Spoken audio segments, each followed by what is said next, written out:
Jā. Labrīt! Labrīt visiem svētajiem šajā rītā, kad Dieva draudz pulcējās kopā, Dieva namā. Mēs, kas nākam kopā, kas meklējam Dievu prātu, kas meklējam Dievu vārdu, kas tuvojamies Dievam, vēlamies viņu savā dzīvē vairāk un vairāk. Jā, Dievs mūs sauc par svētajiem. Ne caur mūsu darbiem, ne caur to, kas mēs esam, bet caur to, ko Kristus ir darījis mūsu dzīvēs. Es domāju, ka svētdienas rītā mēs to diezgan viegli pieņemam, kad mēs, kā svētie, nākam uz dievkalpojumu. Kā ir ar trešdienas pēcpusdienu? Mums ir draudzē kāds brālis, neteikšu vārdā Kārlis, kas mēdz pateikt, sveiks svētais, Arturs. Un nezinu, kā jūs, bet es jūtos tā īsti ne savā ādā. Bišķi uzsit asinu, vai ne? Kāds svētais, es te ar tādām lietām tagad eju cauri risinu, man galīgi nelīdz tam.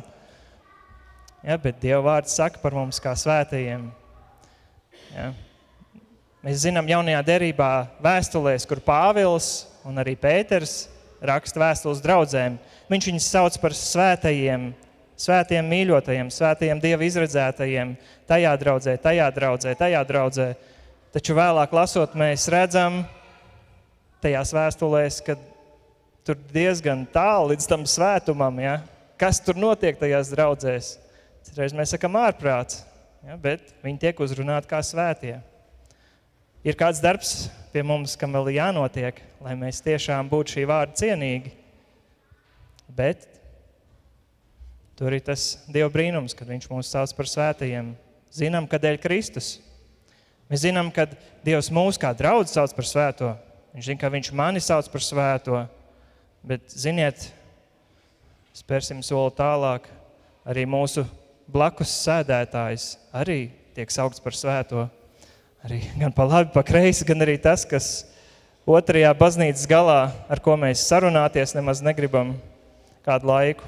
Arī tas ir svētais. Vai ne? Varbūt par spīti tiem darbiem, tiem augļiem, kas ir ārēji redzami, mēs nevienmēr gribam to atzīt.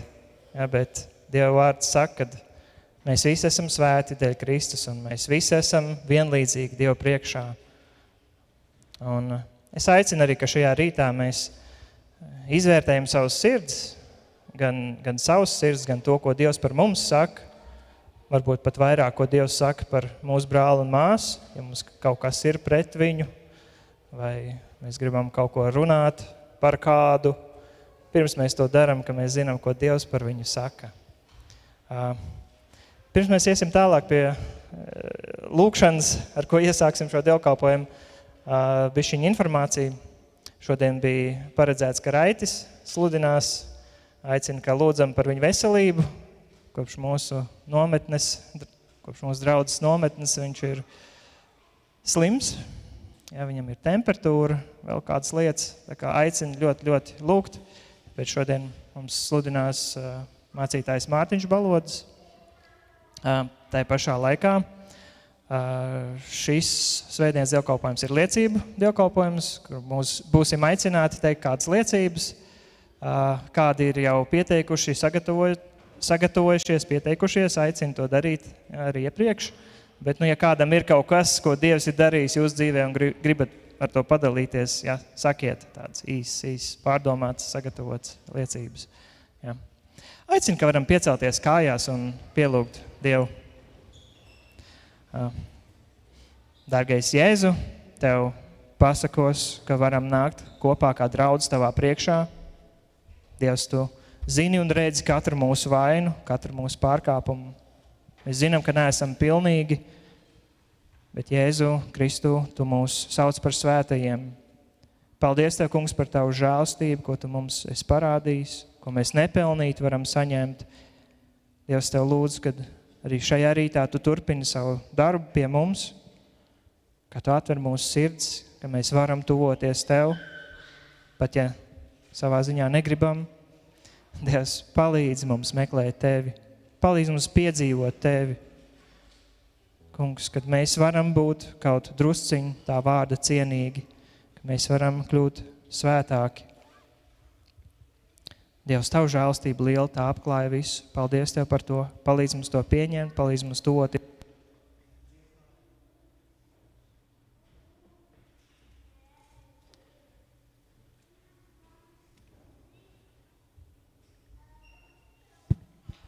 Palīdz, Kungs, mums doties gan ar dziesmām Tavā priekšā, atver mūsu sirds, kad tie vārdi, kas izskan, ka tie ir no sirds, ka tie Tev godina, ka Tu dziedini mūs, ka tie ir patiesi, ka mēs varam Tevi slavēt par to, kāds Tu esi, ka varam Tevi godināt, Kungs. Esi ar tiem, kas ir slimi, kas ir neveseli, kas ir vai vecumā, vai grūtībās, vai ciešanās. Tēvs, esi katram klāt, esi ar mūsu mācītāju Raiti, pieskaries viņam, palīdz viņam sajust draudzes, tādu tuvumu, varbūt caur lūkšanu, vai varbūt arī kā praktiski. Ja es dziedinu viņu, daru viņu veselu, dodlos gudrību, kā tikt ātrāk ārā no tās slimības. Dievs, stiprini viņu, viņu ģimeni, iedrošini viņus, gan sievu, gan bērnus, rūpējies Tu par viņiem un gādā un palīdz šajā nespēka laikā. Kungs, veido mūs kā draudzi arī šajā rītā, veido to sev tīkamu, darbojies pie mums un caur mums, ja es to lūdzu. Lūdzu pēc Tavas žēlstības, ka to varam piedzīvot. Amen. Labrīt, draudzi. Pirms mēs slavējam Dievu ar dziesmām, es vēlos nolasīt 1. pantu no 147. psalma. Tur teikts: Slavējiet Kungu, labi dziedāt mūsu Dievam, jo viņš ir jauks, viņu piediens slavēt. Un tad slavēsim Dievu.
Reiz ik vienam vēl teiks, Tu esi Dievs.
piecelsimies rakstu lasījumam.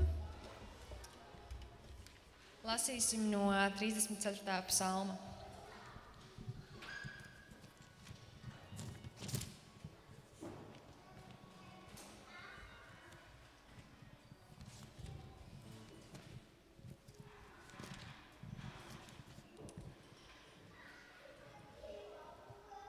Tur teikts, Dāvida psalms, kad viņš izlikās traks Abīmeleha priekšā, un tas viņu padzina, un viņš aizgāja. Es teikšu kungu bez mitas, mana mute vienmēr viņu slavē. Dižana mana dvēsele kungā, klausās grūdieņi un priecājas. Daudziniet kungu tāpat kā es, kopā cildināsim viņa vārdu. Es meklēju kungu, un viņš man atbildēja. No visām baismām viņš mani glāba. Tie raugās viņā un staro. To sejas nemulsīs kaunā. Redzi, nabaks sauca, un kungs sadzirdēja, izglāba no visiem spaidiem. Kunga eņģelis ir ap tiem, glābi tos, kas bīstas kunga. Baudiet un redziet, cik kungs labs, svētīts vīrs, kurš tveras pie viņa. Bīstieties kunga, viņa svētītie, nenieka tiem netrūks, kas viņa bīstas. Lauvām trūkst un tie cieš badu, kas meklē kungu, tam netrūkst laba. Nāciet, dēli, un klausieties mani, mācīšu jūs bīties kunga. Kurš augst dzīves un grib pieredzēt labas dienas? Sargi savu mēli no ļauna un savas lūpas no viltus runām. Vairies ļauna un dari labu, augsti miera un dzenies pēc tā. Kunga acis pievērstas taisnajiem un viņa ausis to saucieniem. Kunga vaigs vērsts pret ļaundariem, iznīdē to piemiņu no zemes. Tie sauc, un kungs dzird, no visiem spaidiem viņš tos glābi. Kungs tuv tiem, kam satriekta sirds, kam sagrauts gars, tos viņš pestī. Daudz nelaimju vajā taisno, bet no tām visām kungs viņu glābi. Kungs pasargā viņa kaulus, neviens no tiem netop lausts. Ļaundarus nokaus ļaunums, kas taisno nīst, saņem sodu. Kungs izpērk savu kalpu dzīvību, kas tveras pie viņa, tie netiks tiesāti. Amen.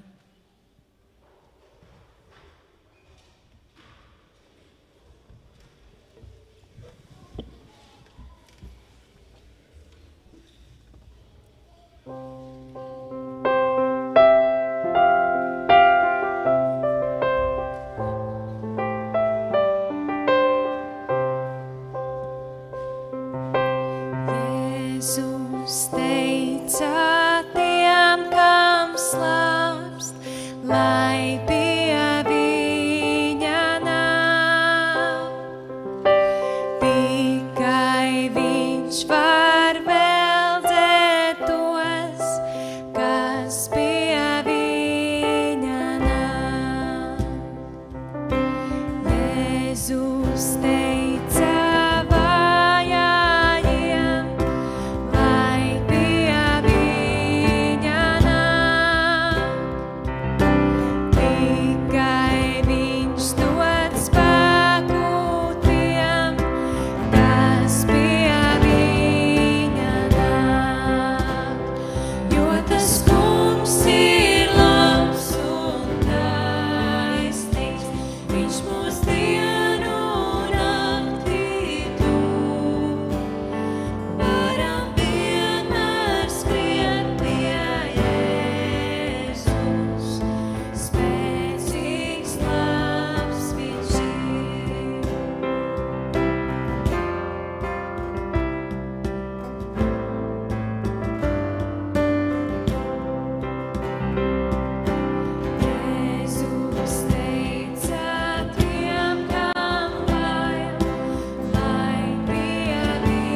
kamēr jūs stāvat, nolasīsim Bībeles raksturvietu, par kuru šodien domāsim. Un tas ir no Mateja evaņģēlija 12. nodaļas. Mateja evaņģēlijas 12. nodaļa. No 46. līdz 50. pantam.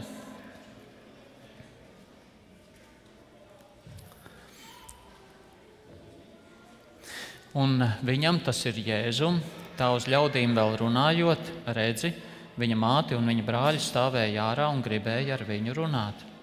Un kāds uz viņu sacīja: redzi, tavu māte un tavu brāļi stāv ārā un meklē ar tevi runāt. Un viņš atbildēja un sacīja tam, kas viņam to teica: kas ir mana māte un kas ir mani brāļi? Un roku izstieps pār saviem mācekļiem, viņš sacīja: redzi, mana māte un mani brāļi, jo kas dara mana debesu tēva prātu, tas ir mans brālis un mana māsa un mana māte. Āmen. Kungs, Jēzu, mēs pateicamies, ka mēs varam būt tavā priekšā, un mēs lūdzam tavu žēlastību un palīdzību saprast tavu vārdu. Lūdzam dot žēlastību un iznīcini visus mūsu cietokšņus, kas pret to censtos stāvēt, turēties pretī, apzināti vai neapzināti. Dod žēlastību, Kungs, mums dzirdēt to, ko tu saki caur savu svēto garu. Kungs, atdari mums saprašanu. Palīdzi, ka tavs vārds atstāja dzīvu iespaidu uz mūsu dvēselēm. Kungs, šķīstī mūsu sirdis no grēka, no netaisnībām, no visa, kas tev nav patīkams. Velc mūs sev tuvāk savā žēlastībā. Tiec tu godināts Jēzus vārdā. Āmen. Sēdiet, lūdzu.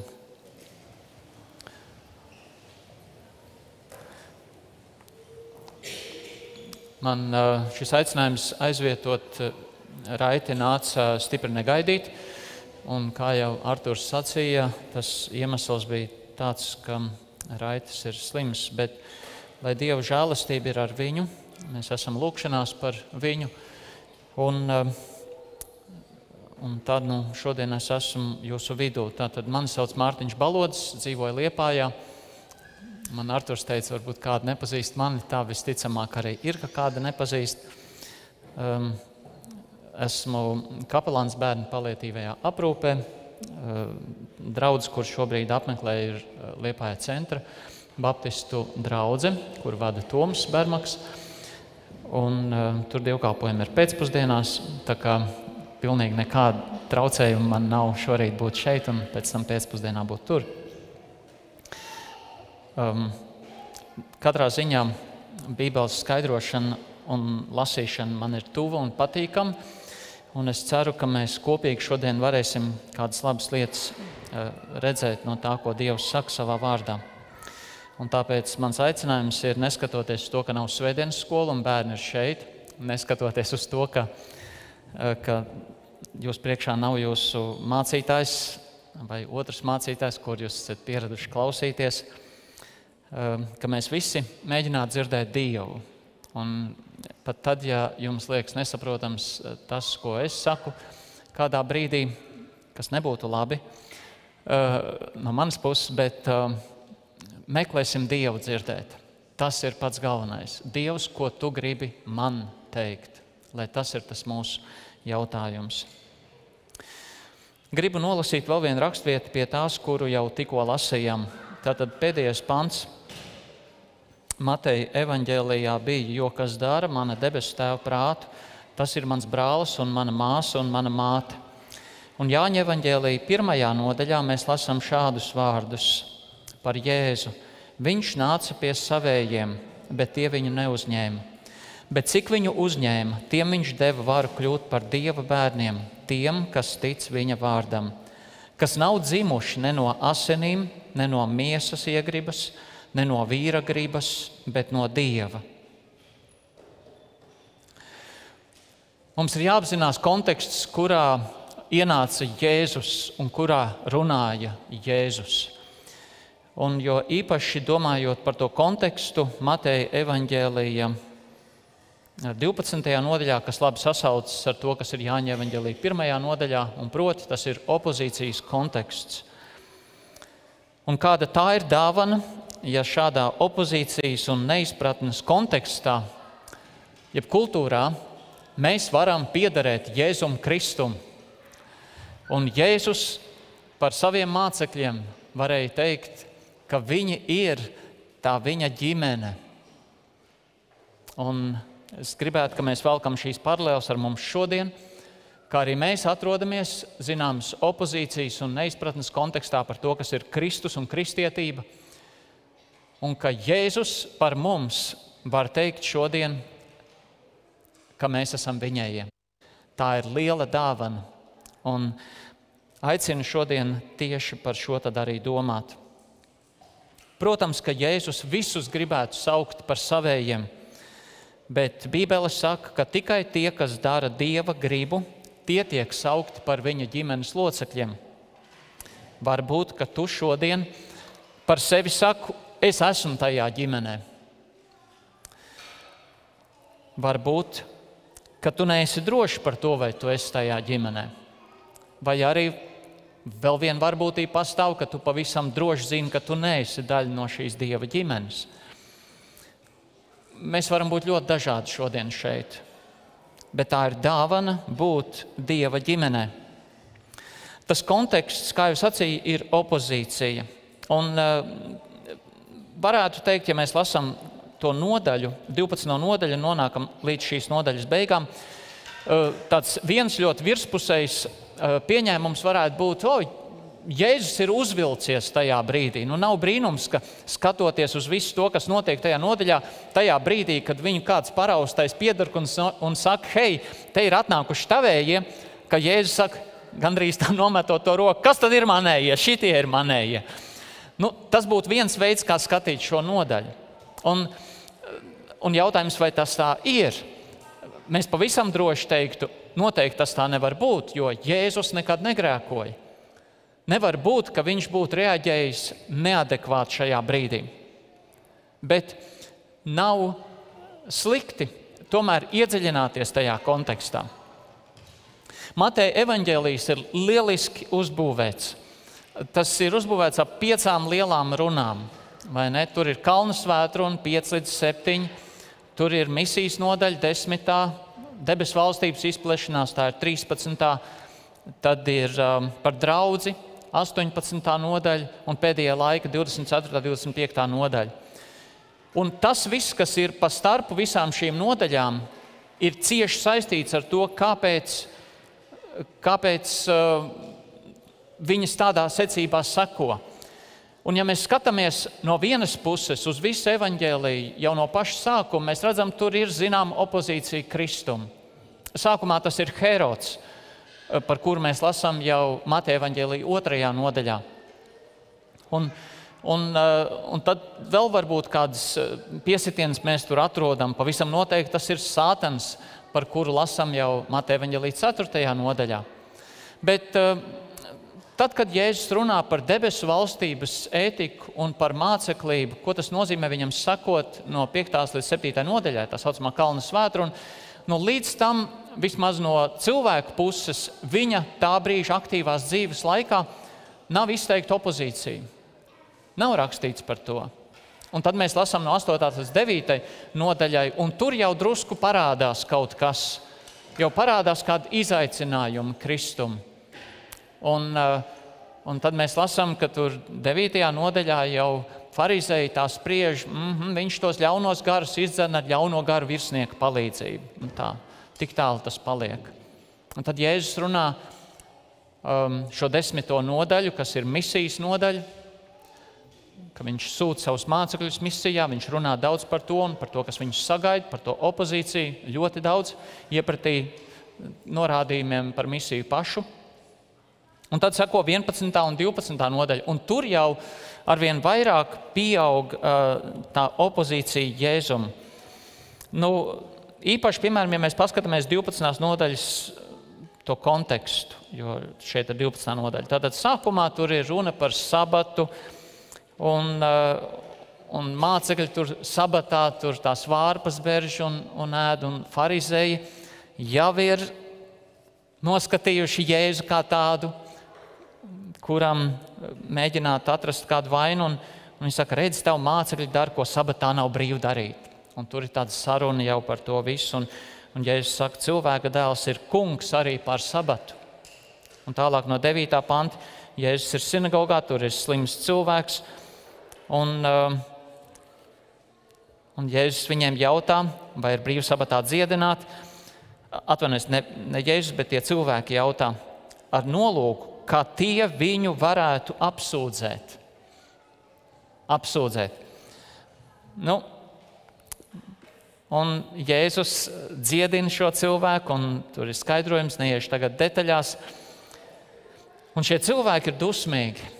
Un tad mēs lasām 14. pantā, tad farizēji izgāja un sarunājās pret viņu un nolēma to nogalināt.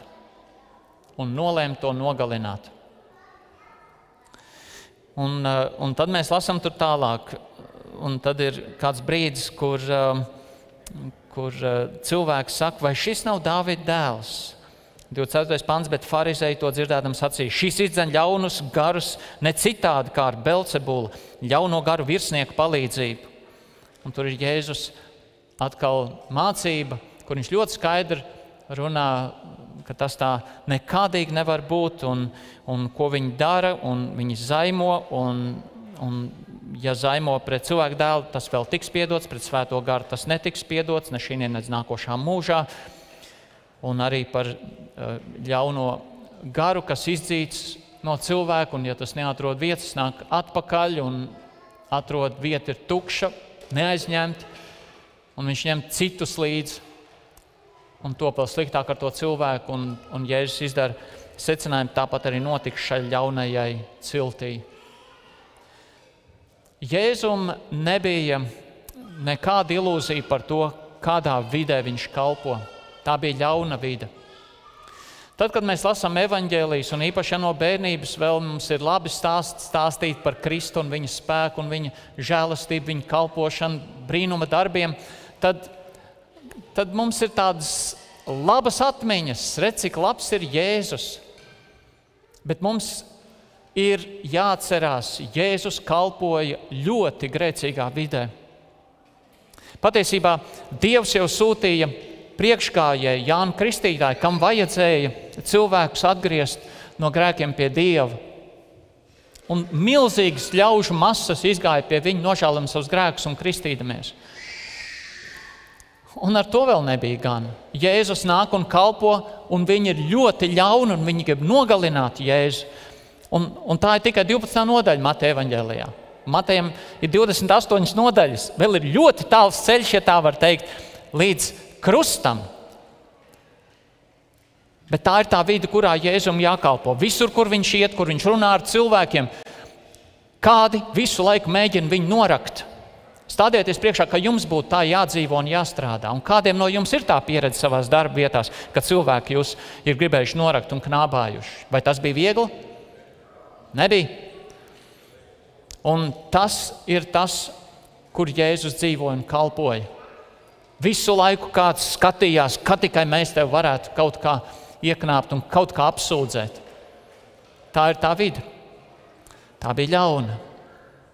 Un tāpēc, ka viņi bija tik ļauni, 13. nodaļa līdzības par debesu valstības izplešanos, Jēzus pāriet uz to, lai runātu līdzībās. Un tas ir tas, ko darīja vecā derībā pravieši. Tad, kad cilvēki vairs nedzirdēja patiešo, viņi runāja līdzībās.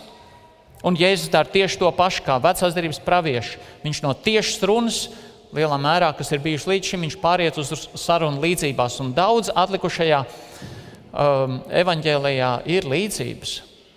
Un arī šeit, un kad mācekļi jautā, kāpēc tu runā uz tiem līdzībās, tāpēc es uz tiem runāju līdzībās, jo tie redzēdami neredz un dzirdēdami nedzird un nesaprot, un pie tiem piepildās praviešu iesaist vārdi, kas saka, ar ausīm jūs dzirdēsiet, bet nesapratīsiet, skatīdamies jūs skatīsieties, bet neredzēsiet, jo šo ļaužu sirds ir apcietināta, un viņu ausis ir nedzirdīgas, un savas acis tie ir aizdarījuši, ka tie ar acīm neredz un ar ausīm nedzird un sirdī nesaprot un neatgriežas, ka es tos dziedinātu. Un tikai tie, kas bija sirdī jūtīgi, kas bija sagrausti, kas bija izmisuši savā grēkā, tie varēja sadzirdēt tur kaut kādu cerību sev. Un tā viņi nāca pie Jēzus. Opozīcijas konteksts. Un tur, tajā opozīcijā pienāk viņa ģimenes locekļi. Un mums jāatcerās arī tas, ka Jēzus nerādīja nekādā veidā, ka viņa ģimenes locekļiem būs tikai tāpēc, ka viņi fiziski ir ar viņu saistīti, ka viņiem būs kāda īpaša pieeja tagad pie Dieva. Tas tā nebija. Jau no paša sākuma, kad viņam vēl bija 12 gadi, Lūkas evaņģēlija 2. nodaļā mēs lasām, kad viņš tur bija Jeruzālemē palicis un viņu ieraudzījuši, vecāki pārbījās un viņa māte sacīja viņam: mans dēls, kāpēc tu mums to esi darījis? Redz, tavs tēvs un es, mēs tev ar sāpēm esam meklējuši. Bet viņš tiem atbildēja: kam jūs esat man meklējuši? Vai nezinājāt, ka man jādarbojas savu tēvu lietās? Viņš domāja debesu tēvu. Tāpat arī Lūkas evaņģēlija 11. nodaļa. Un gadījās, kad viņš tā runāja, tad kāda sieva paceltā balsī uz viņu sacīja: svētīgas tās miesas, kas tev nesušas, un tās krūtis, ko tu esi zīdis. Bet viņš sacīja, un šeit ir runa par Mariju. Un kurš gan sagaidīja šādu atbildi? Tiešām svētīgi ir tie, kas Dieva vārdu dzird un pasargā. Viņš gan iziet pretī tam, kas tikko tiek pateikts.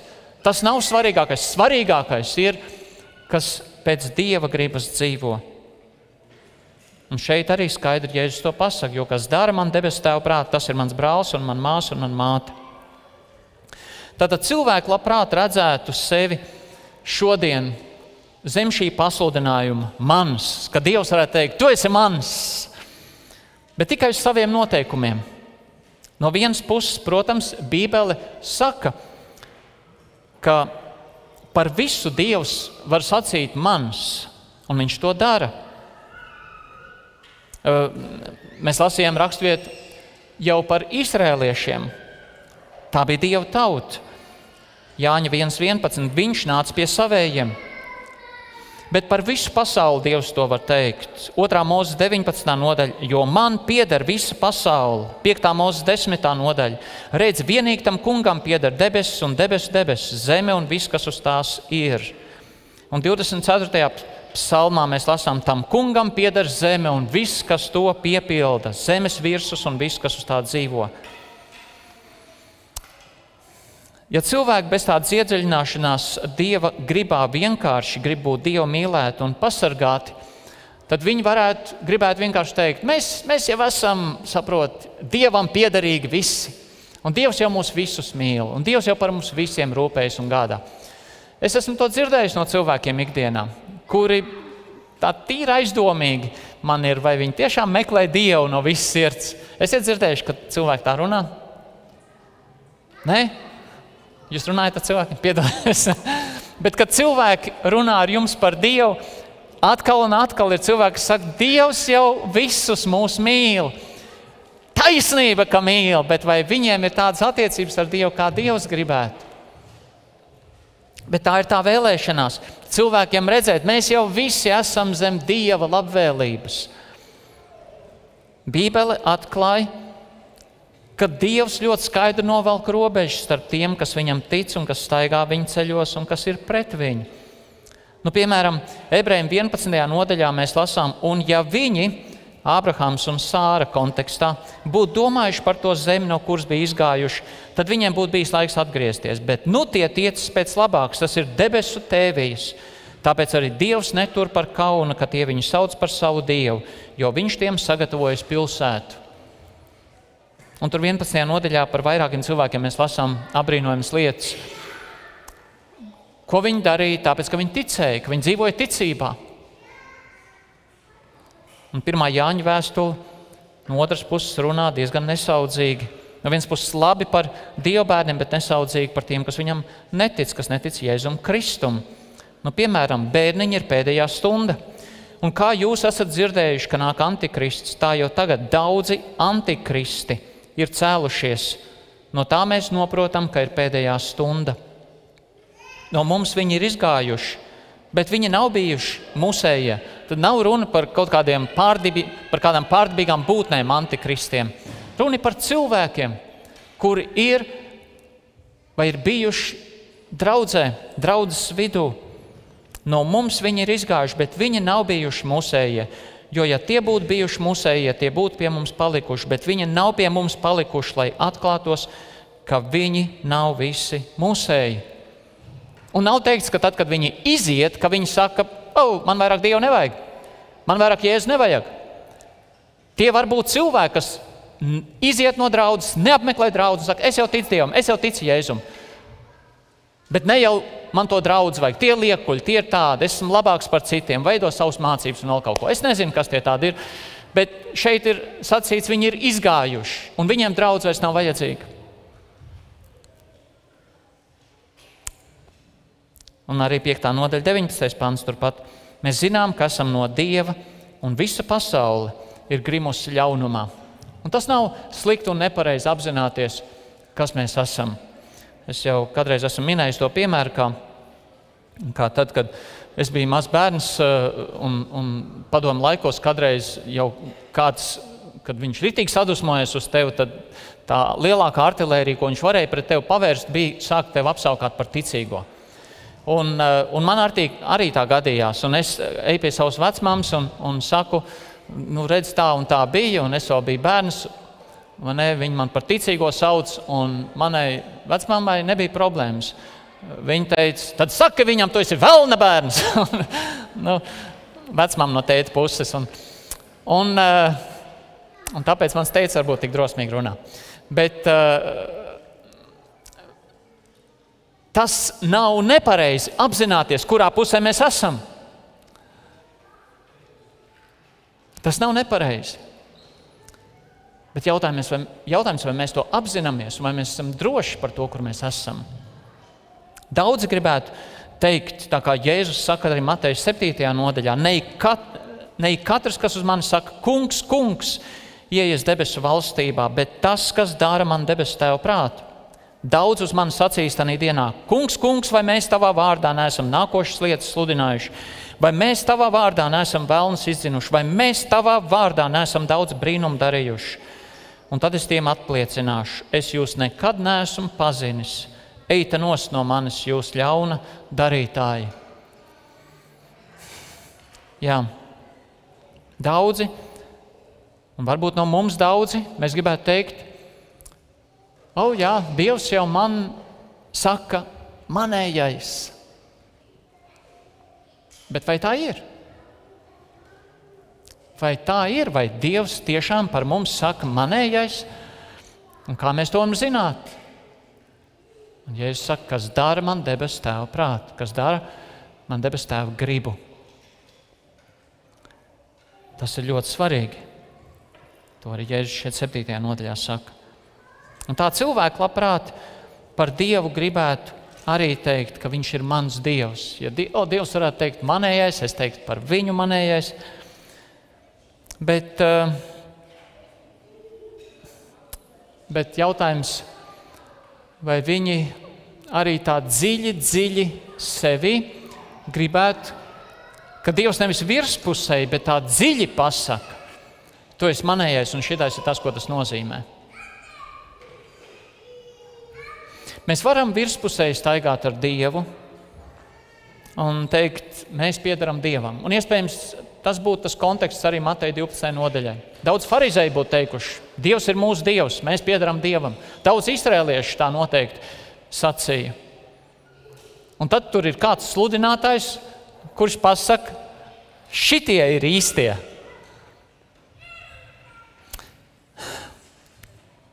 Tad jautājums ir, ja mēs sakam, jā, Dievs iespējams par mums saka manējais, tad vai mēs tā dziļi zinām, ko tas nozīmē būt tam, kurš pieder Dievam, un spēt Dievam teikt, Dievs tiešām, es zinu, ko tas nozīmē, ka tu saki manējais. Un tas iet uz tiem vārdiem, kas dara man debesu tēvu gribu. Un tas nozīmē iepazīt šo gribu, tas nozīmē tajā iedziļināties, tas nozīmē to meklēt un pēc tās dzīvot.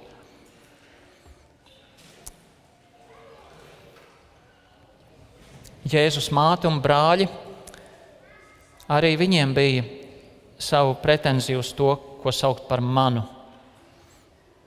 Un tāpēc viņi tur ierodās varbūt. Vismaz tā mēs varam domāt, ka šis pats konteksts tiek atklāts Marka evaņģēlija 3. nodaļā. Un tur kāds pants iepriekš mēs lasām, un viņš, tas ir Jēzus, nāk mājās, un ļaudis atkal sapulcējās, tā tiem nebija vaļas ne maizi ēst, un kad viņi piederīgie to dzirdēja, tad tie izgāja viņus savaldīt, jo tie sacīja, viņš ir bez prāta. Un kāds pants vēlāk mēs nonākam Marka evaņģēlijā līdz šim pašam notikumam. Viņš ir bez prāta. Un kādi cilvēki dod ziņu Jēzum namā, hei, tavējie tev meklē, bet Jēzus zina, ko cilvēki domā un runā. Un viņš noteikti zināja, ko viņa ģimenes, fiziskās ģimenes locekļi domāja un runāja. Un viņš teica, kas tad īsti ir manējie? Dievs nav pret ģimeni. Patiesībā Dievs to ir radījis. Un Dievs ir uzticējis kādas īpašas lietas ģimenei, fiziskai ģimenei. Un Bībele ļoti skaidri māca to, cik Dievs ļoti grib rūpēties par ģimeni, fizisko ģimeni, un kāda ir atbildība fiziskajā ģimenei. Mēs vairākās vietās par to lasām, jau sākot ar 1. Mūzes grāmatas 2. nodaļu, kur ir Dieva nolūks ģimenei, kad vīrs atstās tēvu un māti un pieķersies savai sievai un tie kļūst par vienu miesu. 2. Mūzes grāmata 20. nodaļa, kur bērniem tiek mācīts godāt savu tēvu un māti. Marka evaņģēlijas 7. nodaļa, kur jau Jēzus runā par to, ka nepareizi cilvēki izturējās, tas ir viņa dzīves laikā un nedeva vajadzīgo godu vecākiem, bet teica, ne, mēs, tā vietā, lai jums palīdzētu, tā teikt, mēs Dievam kalposim. Un tas ir nepareizi. Arī fiziskās ģimenes saites ir svarīgas. Arī Pāvils 1. Timotejam 5. nodaļā par to runā. Bet pār visam tomēr Mateja 10. nodaļā 37. pantā skaidri tiek pateikts, mēs nevaram būt viņa mācekļi, ja mēs neliekam Kristu pirmajā vietā. Ja tajā, kā mēs mīlam, kā mēs veidojam savas attiecības, Dievs nepasaka savu perfekto labo gribu, kādas ir tās labākās attiecības. Un cilvēkiem pirmajā brīdī var likties, ja es sakoju Dievam, tad man te ir kaut kas pilnīgi jāsabojā. Nē, nav jāsabojā. Tev ir jāmīl vēl labāk nekā līdz tam. Tikai tava mīlestība būs saskaņā ar Dieva gribu, nevis izdabājot cilvēkiem, un tāpēc tur var rasties arī pretruna. Dievs mīl un Dievs grib glābt visus cilvēkus, arī mūsu fiziskās ģimenes locekļus. Jautājums, vai cilvēki grib rēķināties ar to? Mēs dzīvojam žēlastības laikā, un Dievs par visiem grib teikt, vienalga, vai tā ir mūsu fiziskā ģimene, vai nē, Dievs grib teikt, manējie. Un mums ar tādu domu ir jādzīvo.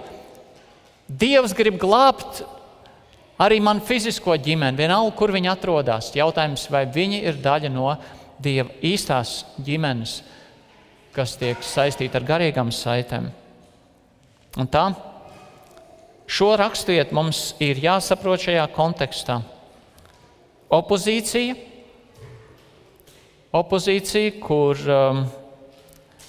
mums ir jāredz arī Jēzus mācekļi, tiek atdalīti no visa tā konteksta, opozīcijas konteksta, un Jēzus par viņiem saka, šie ir manējie.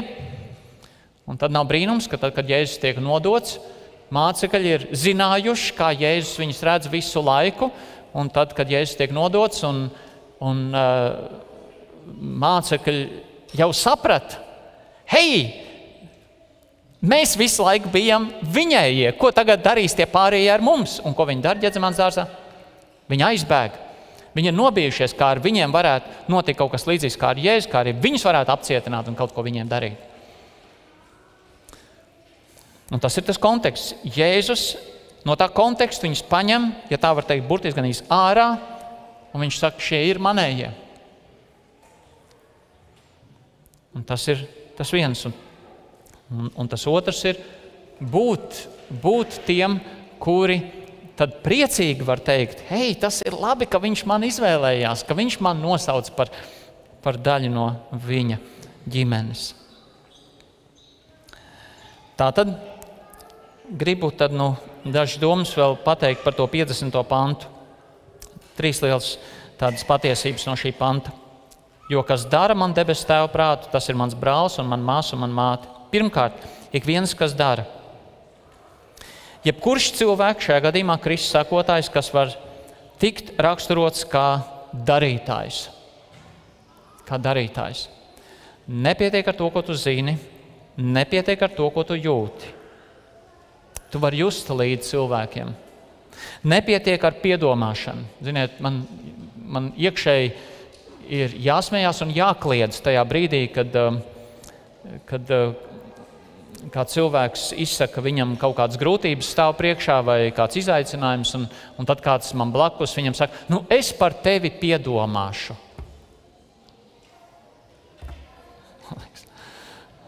Vienkārši nav ko teikt. Es runāju par kristiešiem, kas sauc sev par kristiešiem. Es par tevi piedomāšu. Tas ir gandrīz tas pats kā māņticība. Es par tevi turēšu īkšķi. Vai ne? Un tādi kristieši. Nepietiek arī ar to, ka cilvēks saka, es lūkšu par tevi. Lūkšana ir svarīga, nepārprotiet mani. Bet kādreiz ir jādara arī kaut kas, ne tikai jālūdz. Un Jēzus šeit runā par darītājiem. Ko nozīmē būt darītājiem? Cik reizes dienā, cik reizes nedēļā ir kaut kas jādara? Ko tas nozīmē? Pirmkārt, to nevar izmērīt reizēs, jo mums ir jābūt darītājiem visu laiku. Otrkārt, ir labi, ka mēs vispār nevaram izmērīt. Atcerieties Mateja evaņģelija 25. nodaļu, kur Jēzus stāsta līdzību par ganu, ka viņš kā cilvēka dēls tiesas dienā šķirs, vai ne, tos, kas ir bijuši viņam uzticīgi, kas ne, kā gan šķir avus no āžiem. Un par vieniem viņš saka, nāciet šurp man tēvu svētītie. Es biju izslaucis, es biju izslāpis, es biju cietumā, es biju tur, un jūs man kalpojāt. Un ko tie cilvēki teica, atcerieties? Kungs, kad mēs tevi redzējām? Kurā brīdī tas bija? Un Jēzus saka, ko es darīšu vienam no šiem vismazākajiem. To es man esmu darījuši. Ir labi, ka mēs dzīvojam tik aizgrābti ar to, kas ir Kristus, un tik ietekmēti ar to, kas ir Kristus, ka tā dzīvība, Kristus dzīvība caur mums iet cauri tādā veidā, ka mēs pat nevaram uzskaitīt, kad mēs esam to darījuši, bet mēs esam darītāji. Bet, lai tas tā būtu, mums ir jābūt piesātinātiem ar to, kas ir Dievs un Dieva griba, un jābūt laimīgiem ar to. Un tas prasa laiku Dievu priekšā, lūkšanās un Dieva vārdu lasīšanā. Un es nezinu, kā jūs, es esmu šajā ziņā, kā lai pasaka, pietiekoši saprotami. Esmu diezgan liels un šausmīgs un ciets un tik vien neizkustināms Dieva bērns, ka man katru rītu ir jāsāk savu augsto sirdi sasildīt Dievu priekšā ar Dievu vārdu un lūkšanu izmisīgi, lai Dievs mani tur, lai Dievs man palīdz. Es nezinu, kā jums. Tā ir cīņa. Tas nav tā, ka es pamožos, wow, es darīšu Dievu gribu. Tas labākais, ko tu vari izdarīt savā augstprātībā, ir sabojāt visu.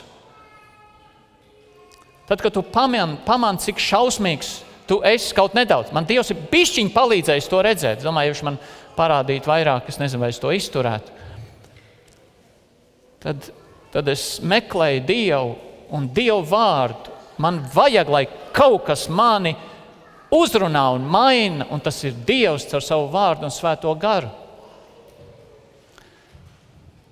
Un ar visu to ir grūti.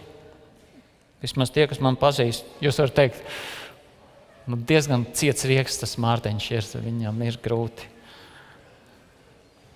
Tā ir tā viena lieta. Ik viens, kas dara, darītājs. Dieva tēva gribas darīšana. Jau nedaudz par to runāju. Tas ir uzzināt Dievu gribu, bet kur tas sākās?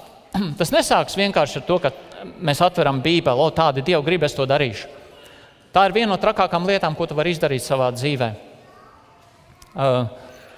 Kā mācītājs Tims Kellers ir teicis, apmēram tā doma bija tāda, ja cilvēks grib izdarīt Dieva, abi divi līdzīgi runā, mācījies Džons Paipers, varbūt tas bija.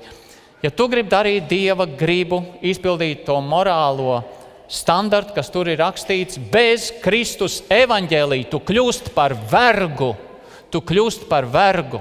Tu nevari izdarīt Dieva gribu savā spēkā. Tikko tu sāc to darīt, tu kļūst par vergu, nevis par brīvu cilvēku.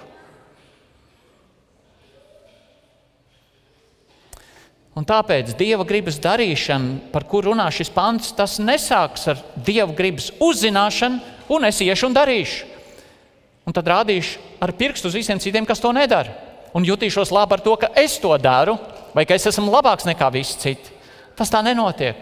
Tas sākas ar Kristus pieņemšanu, ar ticību viņam, ar sakošanu viņam, ar mācīšanos no viņa. Jo viņš pats Dieva gribu darīja perfekti. Un tie, kas meklē un dara Dieva gribu, ir tie, kas pirmkārt atzīst Jēzu par savu kungu un tic viņam. Un tad viņi dara to, ko Jēzus darīja. Un tas nenozīmē, ka mēs esam pilnīgi nekādā veidā. Bet lai kas notiktu, lai cik es vai tu praktiski pakristu, lai cik mēs pakristu, mēs vienmēr varam nākt pie Jēzus un no jauna viņam uzticēties, jo mēs viņam piederam.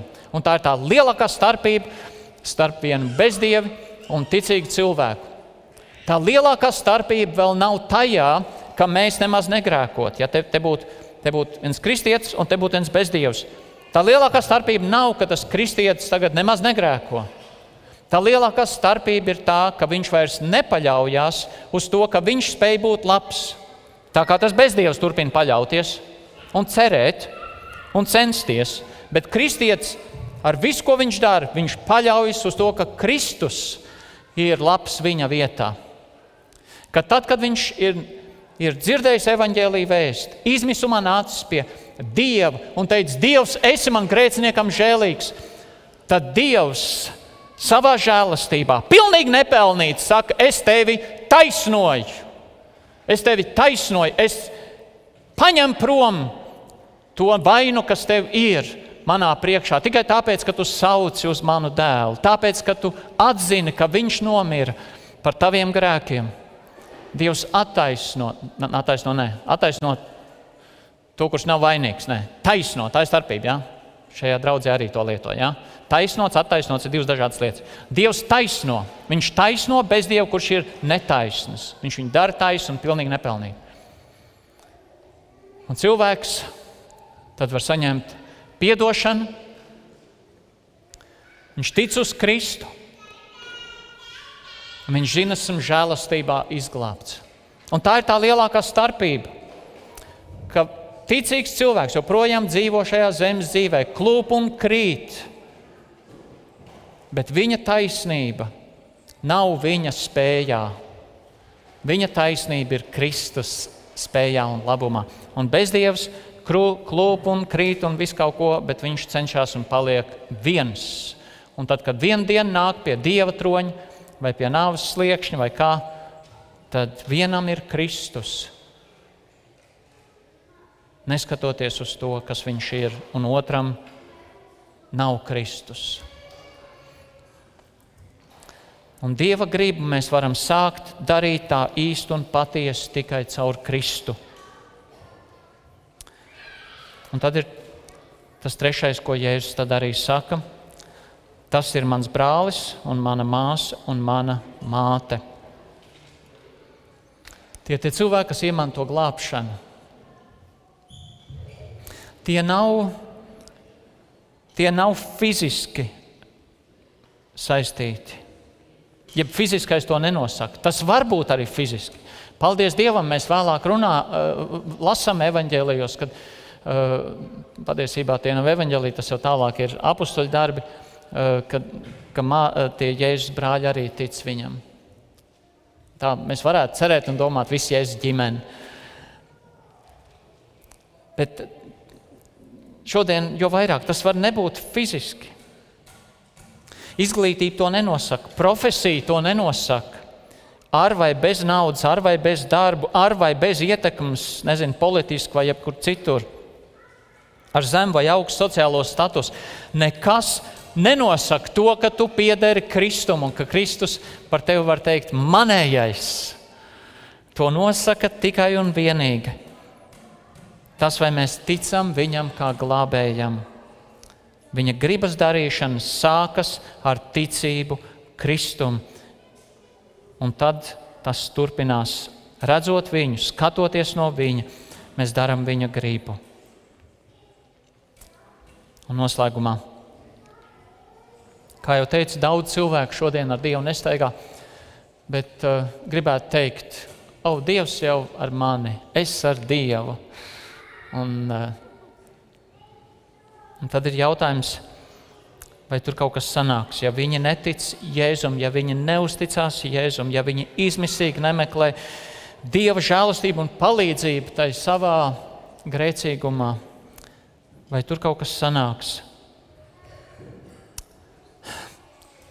Savā ziņā, protams, Dievs par visu pasauli saka manējais.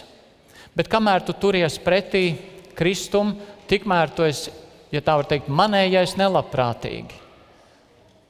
Vēl Dievs saka manējais, jā, bet tikai tāpēc, ka viņš savu žēlastību pār tevi lej un gaida, ka tu atgriezīsies. Bet tā īsti tu neesi viņējais, tu neesi viņa ģimenē. Bet tu vari tāds būt. Un tāpēc es aicinu, ja gadījumā tavā sirdī nav miera šodien, un tu neesi pārliecināts, vai tu esi Dieva ģimenē, vai Dievs tevi ir taisnojis Kristus dēļ, tad es aicinu, tici Jēzum Kristum, iepazīst Kristu Bībelē, iepazīst, kāds viņš ir, ko viņš ir darījis, kāpēc viņš nāca, kāpēc viņš nomira un augšām cēlās, kāpēc tas viss notika, lai tu varētu saņemt grēku piedošanu un mūžīgās dzīvības dāvanu. Lai tu dzirdētu, kad Dievs tev saka, manējais. Un kā tu to vari dzirdēt? Kā tu vari dzirdēt, kad Dievs tev saka manējais? Ir tikai viens veids, kā dzirdēt Dievu, tad, kad Dievs runā. Un tas parastākais veids, kā Dievs runā, ir caur Dieva vārdu. Un ja Dieva bērns jūtas izmisis, neziņā, strupceļā, tev vajag dzirdēt Dievu, tu meklē vārdu, lai viņu dzirdētu. Un ja tu esi tāds, kurš nāc pie Kristus un grib dzirdēt Dievu apliecinām, ka tu esi viņu pieņemts, ka viņš tev mīl, ka viņš tev ir piedevis, tev ir jādzird, ka Dievs tev to saka. Stiprinies vārdā. Ticība nāk no vārda. Romiešiem 10. nodaļa. Tāpēc, lai Dievs tev svētī, ka šodien arī esot opozīcijas neizpratnes kultūrā, ka tu vari būt tas, kurš dzirdi, ka Jēzus tev saka, tu esi manējais. Tu esi manējais, un es rūpēšos un gādāšu par tevi. Lūksim viņu. Kungs Jēzu, mēs esam tavā priekšā, un mēs atzīstam, ka kaut kādā ziņā ir līdzība tam, kur mēs atrodamies un kur tu dzīvoji. Tu dzīvoji laikā, kur cilvēki bija tik dziļi grēkā, un viņi grēkoja, un daudzi no viņiem negribēja tevi atzīt par kungu un Kristu, un viņi neredzēja tevī Dieva dēlu, Dieva sūtītu glābēju. Un viņi neticēja tev un nedarīja tavu gribu. Un tāds laikmets ir arī šodien, kungs. Mēs ļoti lūdzam dot to žēlastību, ka mēs nepakļautos kaut kādai vispārējai izjūtai, sajūtai par kristīgo dzīvi, tradīcijai,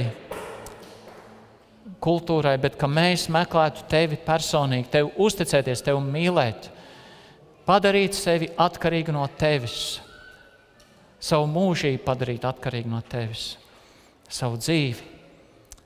Kungs Jēzu, dod šo žēlastību mums bēgt pie tevis meklēt tevi, dzirdēt tevi, atdot sevi tev, lai tu vari teikt manējais. Un mēs to dzirdētu un ar prieku būtu ar tevi un kopt šīs attiecības ar tevi šajā dzīvē. Kungs Jēzu, lai slavēts ir tavs vārds mūžīgi mūžos. Āmen.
dzīvības maize, tu mūsu prieka upē, tu patiesais vārds, kas mums vajadzīgs.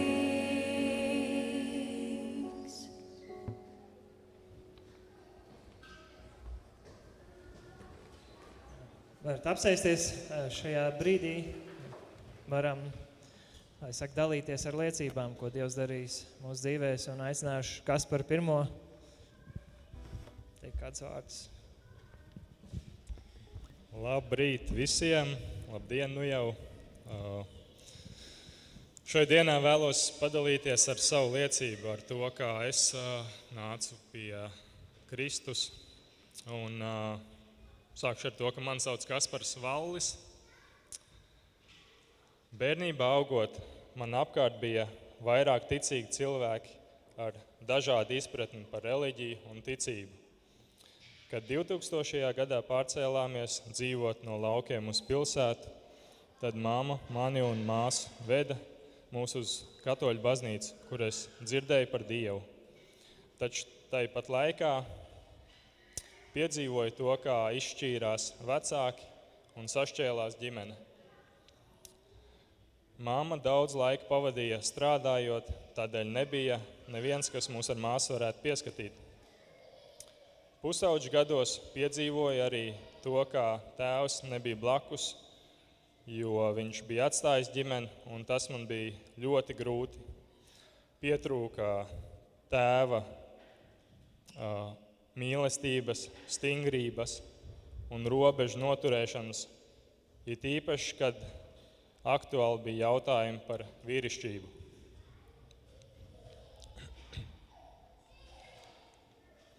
Pēc skolas daudz laika pavadīju ar draugiem uz ielām, un tur mēs darījām daudz muļķības.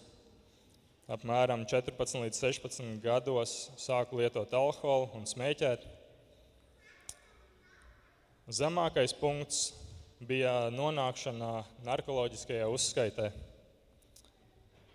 Pēc arodskolas beigšanas mamma ar tēti bija sarunājuši, ka man būs jābrauc uz Skotiju pie tēva strādāt, lai nesēdētu bezdarbībā, spēlējot datorspēles.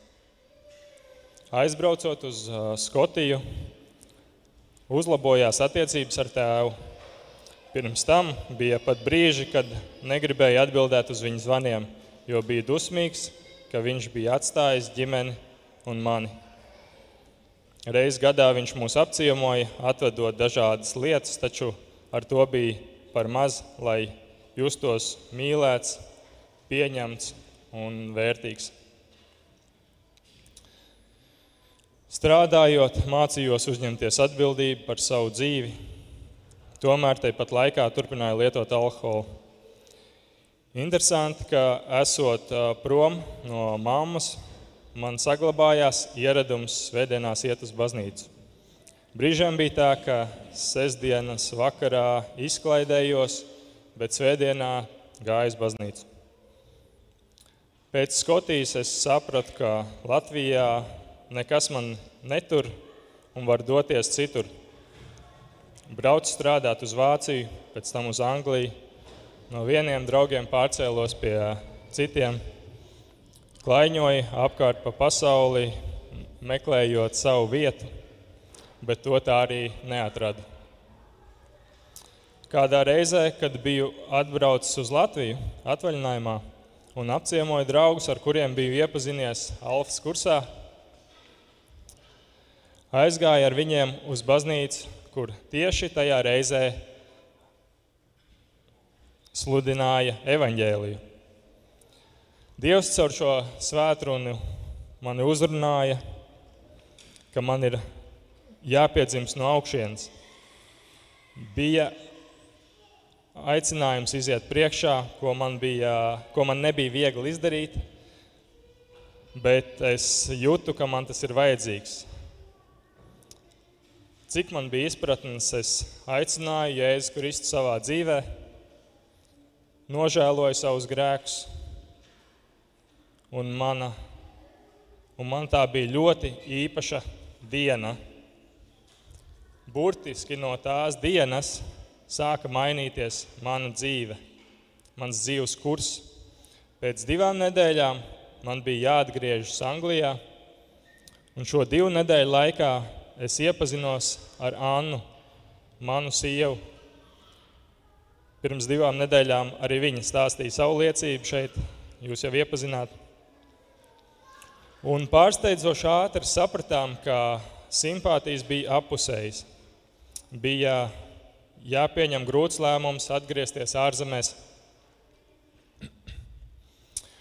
Domāju, ka esot tik tālu prom viens no otra un tik maz pazīstami attālināts attiecības varētu neizdoties. Tomēr mēģinājām tās uzturēt. Anglijā bija plānojis strādāt apmēram 6 līdz 7 mēnešus, un patiesībā šis laiks bija liels iegūms manām attiecībām ar Dievu un ar Annu. Attālināt varējām sazvanīties, sarakstīties un dalīties viens ar otru ar mūsu dzīves stāstiem. Viņa lūdza par mani un iedrošināja mani pastāvēt ticībā.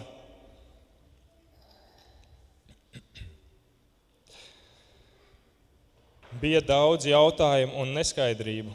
Tāpat laikā es mācījos tuvoties Jēzum un izdarīt veselīgas izvēles un izvirzīt prioritātes. Šai laikā dzīvoju mājā ar citiem jauniešiem, ar kuriem dzīvojam kopā un kuri nedēļas nogalēs lietoja alkoholu un izklaidējās. Tas bija ļoti grūts laiks priekš manis. Tajā laikā jūtu, ka veidojas spēcīga barjera starp pasaulīgo dzīvi un jaunatgrieztā dzīvi. Brīžiem bija sajūts, nepatīkams sajūts, atrodoties viņa vidē. Paldies Dievam, ka bija iespēja tikt ātrāk prom no ārzemēm, atgriezties Latvijā. Taču tas bija izaicinājums. Bez iekrājumiem, zinot to, ka viss ir jāsāk no jauna. Tas bija viens no lielākajiem ticības soļiem manā dzīvē. Spēt uzticēties Dievam, ka Viņš parūpēsies. To laiku, ko biju pavadījis, braukājot apkārt pa pasauli, meklējot savu vietu, nākot pie Kristus, Dievs palīdzēja atgūt, saprotot prioritātes un saliekot visu pa plauktiņiem. Pēc pusgada, kopš jaunpiedzimšanas un iepazīšanās ar Annu, es lūdzu viņas roku. Vēl pēc 6 mēnešiem mēs svinējām savu kāzu dienu, un par tēti kļuvu vēl pēc 9 mēnešiem. Daudz kļūdu pieļāvu laulības pirmajos gados un arī bērnu audzināšanā. Paldies Dievam, ka Viņš ir pacietīgs un nekad nepārtrauc savu darbu ar mums, pie mums. Šajos 9 laulības gados Dievs mums ir dāvājis 4 bērniņus, taču trešo bērniņu zaudējām piedzimšanas dienā. Tā bija ļoti sāpīga, bet tieši visvairāk iepazinām Dievu Tēvu mīlestību un rūpes. Piedzīvojam, kā draudze lūdz par mums, kā brāļa māsas iedrošina un atbalsta visādos veidos. Bija arī laiks, kad es Dievam lūdzu stabilu darbu un brīnumainā veidā to saņēmu. Nu jau es 3 gadus strādāju Valsts ugunsdzēsības un glābšanas dienestā. Un šobrīd es varu teikt, ka mana dzīve kopā ar Jēzu Kristu ir piepildīta. Paldies Dievam!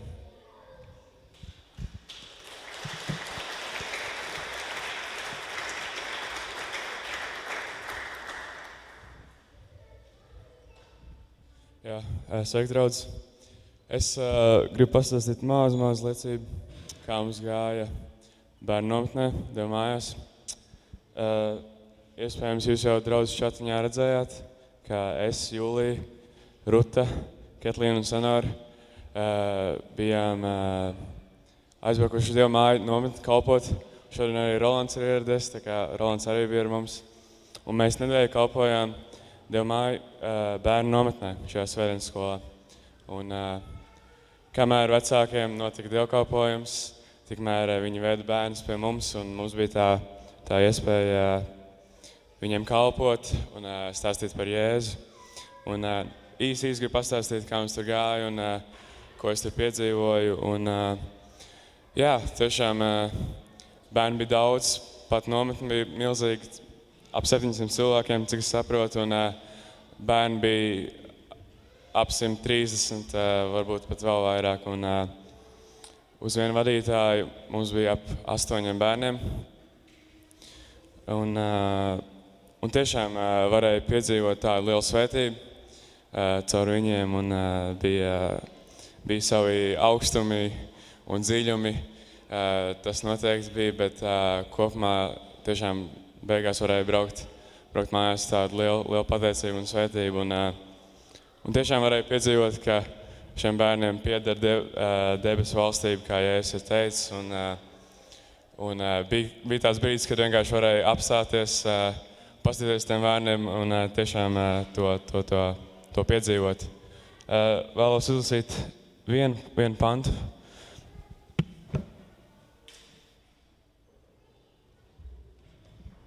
Jāņa 1. vēstulē, kur Jānis mums raksta: Redziet, cik liela mīlestība Tēvs mums ir dāvājis, ka tiekam saukti Dieva bērni, un tādi arī esam. Pasaule mūs neatzīst, tādēļ, ka tā nav atzinusi viņu. Un, jā, paldies par jūsu lūkšanām, jo tās tiešām noderēja. Bija miega trūkums, bija tāls ceļš līdz turienei, bet vakarā atbraucām, un tiešām bija svētīgs laiks, tā kā paldies jums.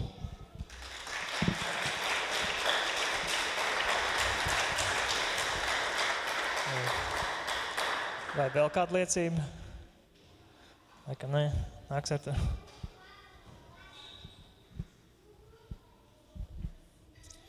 Tā, tad izlasīšu vienu pantu no Lūkas evaņģēlija 6. nodaļa, 38. pants. Dodiet, tad jums taps dots pilnu, saspaidīt, sakratīt un pārim ejošu mēru jums iedos jūsu klēpī, jo ar to mēru, ar ko jūs mērojat, jums atmēros. Draudz, nākamās dziesmas laikā būs iespēja ziedot, un jā, lūdzu darīsim to.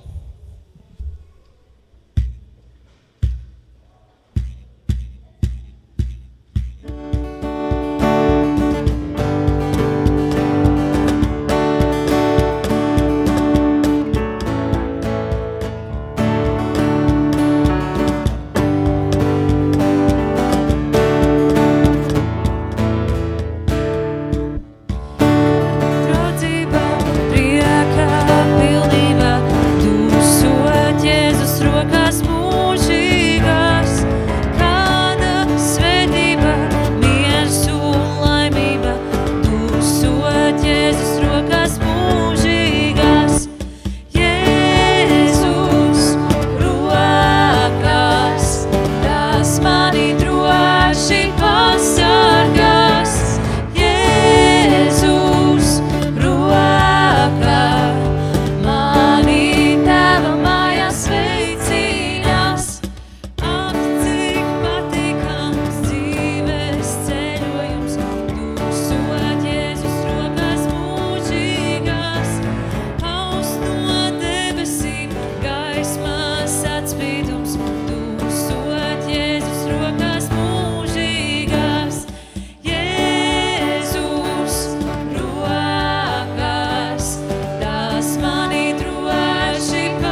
to arī dievkalpojumu noslēdzam, pielūdzam Dievu. Kungs Jēzus, mēs uzticamies Tev.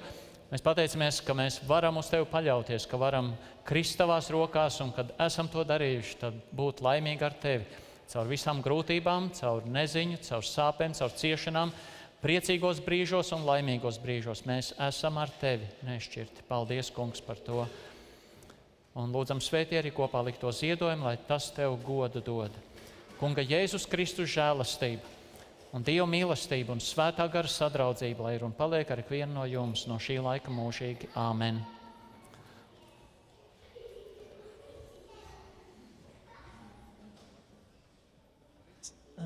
Pavisam īsa ziņojuma daļa, kā parasti mums pēc dievkalpojuma notiek.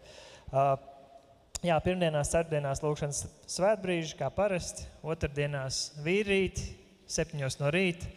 Paldies visiem vīriem, kas nāk, droši nāciet vēl, kas nenākat. Vārdos nesaukšu, bet esat visi mīļi aicināti. Ja kādam vēl ir kāds ziņojums pasakāms, neviens brīvprātīgi neatsaucās, Kārli, es tev palūkšu.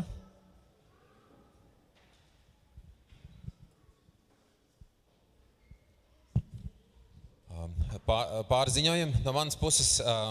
Prieks jūs redzēt, mēs ar ģimenīti bijām izceļojuši ārā no šīs zemītes un labi pavadījām laiku, devāmies daudz pārgājienos, pastrīdējāmies kārtīgi, izlīgām un atkal tāpat tās vajadzīgs process ģimenes jautājumu risināšanā. Un rītā no mūsu vidus gribu mudināt draudz, ka jūs aizlūk paturēt prātā tos, kas no mūsu draudzes dodās kaut kur, kaut kādā veidā augt, pilnveidoties, ja, uz dažādām nometnēm. Nu, pat mēs dzirdējām no Madara, ja, kā viņi bija par svētību, varēja paši piedzīvot svētību, esot nometnē, Norkalnos. Bet rītā mums dodās kādi jauni vīri uz draftu. Ja. Vai var piecelties kājās tie no mūsu vidus, kas rītā dodās? Vienkārši piecelieties kājās, droši nekautrējieties, kas ir mūsu vidū. Ir tāds kāds bariņš, ja? Un no Liepājas gala ir vēl vairāki, kas dodās. Raitis arī bija plānojis tur būt kā vadītājs. Redzēsim, kā viņam izdosies ar izvesaļošanos. Ja? Bet es gribu mudināt, paturiet lūkšanās šos vīrus, šos jaunos vīrus, lai viņi aug savā vīrišķīgajā briedumā caur to, ka viņi saņem labu ieguldījumu no tiem vadītājiem, kas tur būs. Jā, šajā brīdī no tā publiskā, ko es kamerā vēlos rādīt, tas ir viss, lai jums ir laba diena visiem pārējiem. Un tad